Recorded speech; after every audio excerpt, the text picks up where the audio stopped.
Chief justice Sindh high court نے مختصر فیصلہ سنا دیا۔ فیصلے میں کہا بجلی بلوں میں اضافی سر چارج کے خلاف درخواستیں ریگولر بینچ ہی سنے گا۔ عدالت نے ریگولر بینچ کے دائرہ اختیار سے متعلق نکتے پر فیصلہ محفوظ کیا تھا۔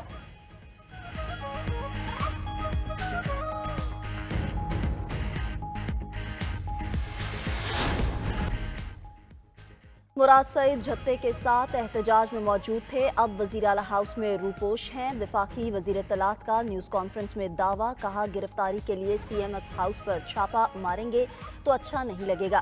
اسلام آباد میں مظاہرین پر فائرنگ کے الزامات بھی مسترد کر دیے، کہا کوئی ایک ثبوت ہے تو دکھا دیں جس میں براہ راست فائرنگ کی گئی ہو۔ پی ٹی آئی پر فیک ویڈیوز اور جعلی تصویریں پھیلانے کا الزام بھی لگا دیا، کہا اسلحہ تو انتشاریوں کے پاس تھا۔ سیکرٹری داخلہ نے مظاہرین پر براہ راست فائرنگ کا الزام مسترد کر دیا، کہا قانون نافذ کرنے والے اداروں نے نہایت صبر کا مظاہرہ کیا، مظاہرین نے بلا اشتعال گولیاں چلائیں، کچھ اہلکار شہید اور زخمی بھی ہوئے۔ انٹرنیشنل میڈیا میں جتنے مرضی آرٹیکل چھپا لیں جواب دیں گے۔ پریس کانفرنس کے دوران اسلحہ برادر مظاہرین کی فوٹیجز بھی چلا دی گئی۔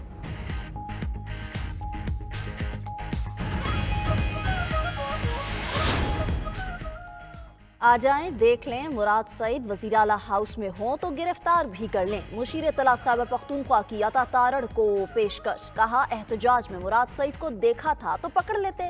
بیرسٹر سیف نے مراد سعید کے جلسے یا وزیر اعلیٰ ہاؤس میں موجودگی کی بھی تردید کر دی، کہا حکومت سفید جھوٹ بول رہی ہے، عطا تارڑ کے بیان کی کوئی اہمیت نہیں۔ حکومت کی جانب سے مسلح کارکنان کا دعویٰ بھی رد کر دیا، کہا ڈنڈے تھے، اسلحہ نہیں تھا۔ پارٹی میں خلیج کی بھی تردید کر دی، کہا سب کو علی امین پر اعتماد ہے، بشرا بی بی بانی کی اہلیہ ہیں، ان کا احترام ہے۔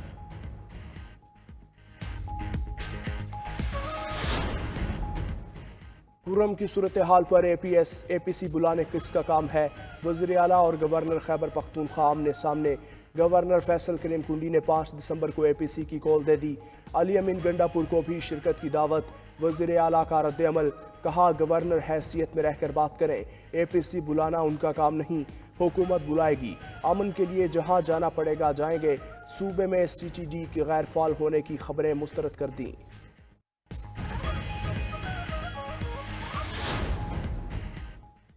مولانا فضل الرحمان کا حکومت کا ترمیمی بل چیلنج کرنے کا اعلان، کہا سرکار نے جو ترمیمی بل پیش کیا اس کی 56 شکیں تھیں، 34 کٹوائیں۔ دینی مدارس کے حوالے سے الیکشن سے پہلے مسودے پر اتفاق ہوا، لیکن 26ویں ترمیم کے بعد وہی کام شروع کر دیے جس سے روک رہے تھے۔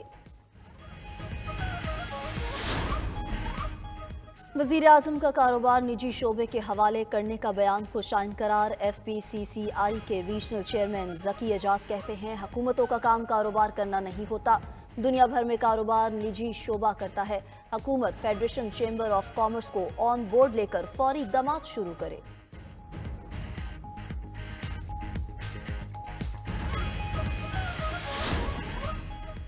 نجکاری ناگزیر، دنیا بھر کے 100 سے زائد ممالک نے نجکاری کا راستہ اختیار کر کے خوشحالی کے اہداف حاصل کیے، گھاٹے میں جانے والے ادارے منافع بخش بنے۔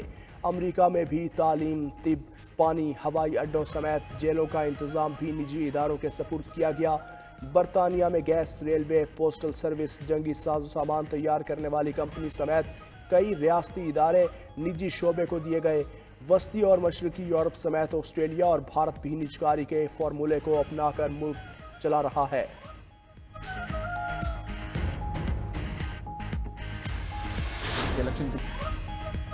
امریکی صدر کا اپنے بیٹے کے لیے صدارتی موافقہ اختیار کا استعمال، جو بائیڈن کا مجرم ہنٹر بائیڈن کے لیے موافقہ اعلان۔ امریکی صدر نے کہا بیٹے پر غیر منصفانہ مقدمہ چلتے دیکھا، عہدہ سنبھالنے کے بعد سے محکمہ انصاف میں مداخلت نہیں کی۔ امریکی میڈیا کے مطابق ہنٹر بائیڈن ٹیکس چوری اور غیر قانونی اسلحہ رکھنے کے مجرم قرار پائے تھے۔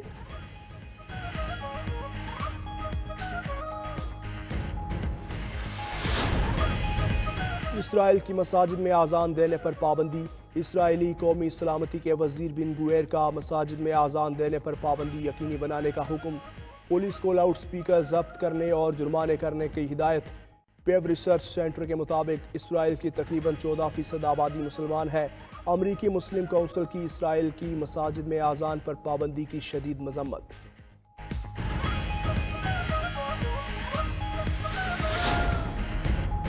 اور امریکہ میں شدید برفباری، کئی ریاستوں میں معمولات زندگی متاثر، یخبستہ ہواؤں اور برف باری نے ہر چیز جما دی۔ خبر ایجنسی کے مطابق ریاست اوریگن میں 90,000 شہری بجلی سے محروم، ریاست مونٹانا میں برف باری سے شہریوں کو شدید مشکلات۔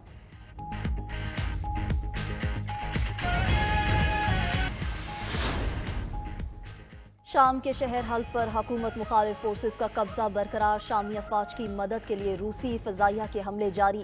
حلب اسپتال پر حملے میں 12 افراد ہلاک، متعدد زخمی۔ شمال مغربی شہر ادلب پر حملے میں 8 شہری مارے گئے، 50 سے زائد زخمی۔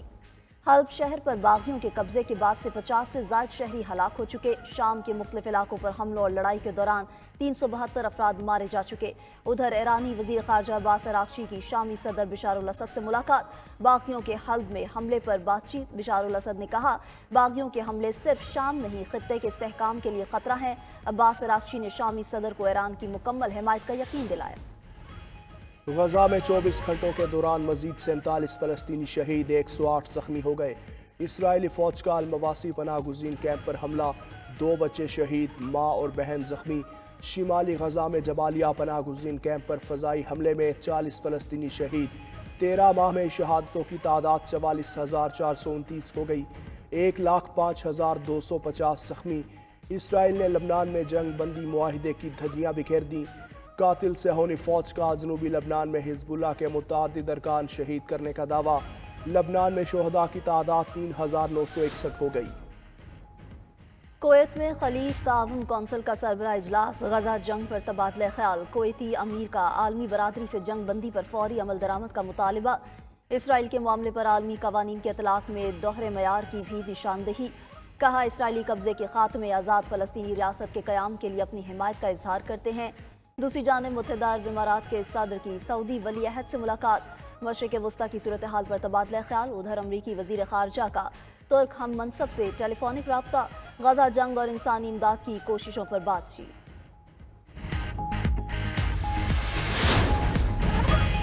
یمنی حوثیوں کا امریکی بحری جہازوں پر حملوں کا دعویٰ، جنگی بحری جہاز اور 3 بحری فوجی سپلائی جہاز شامل۔ حوثیوں کے مطابق بحیرہ عرب اور خلیج عدن میں امریکی بحری جہازوں پر حملے کیے، بحری جہازوں کو بیلسٹک اور کروز میزائلوں سے نشانہ بنایا۔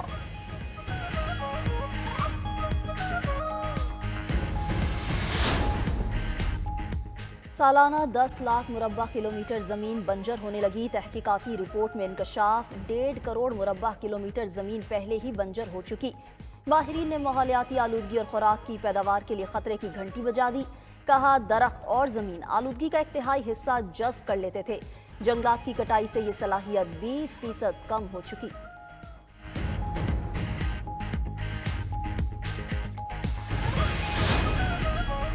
چیمپئنز ٹرافی کا تنازعہ ووٹنگ سے پہلے ہی حل ہونے کا امکان، آئی سی سی اور بھارتی بورڈ کو پاکستان کا فارمولا پیش کیا جائے گا۔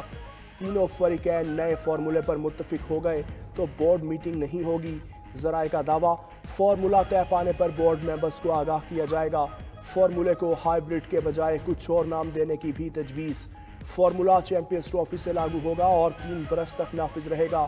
بھارت دبئی میں میچز کھیلے گا اور پاکستان بھی اگلے 3 سال تک اپنے تمام میچز دبئی میں کھیلے گا۔ آئی سی سی کا بھارت کو بھی فارمولا ماننے کا مشورہ، مقصد پاکستان کی جانب سے قانونی کارروائی سے بچنا ہے۔ پاکستان نے زمبابوے کو پہلے T20 میں 57 رن سے شکست دے دی، 166 رنز کے ہدف کے تعاقب میں میزبان ٹیم 108 رنز پر ڈھیر۔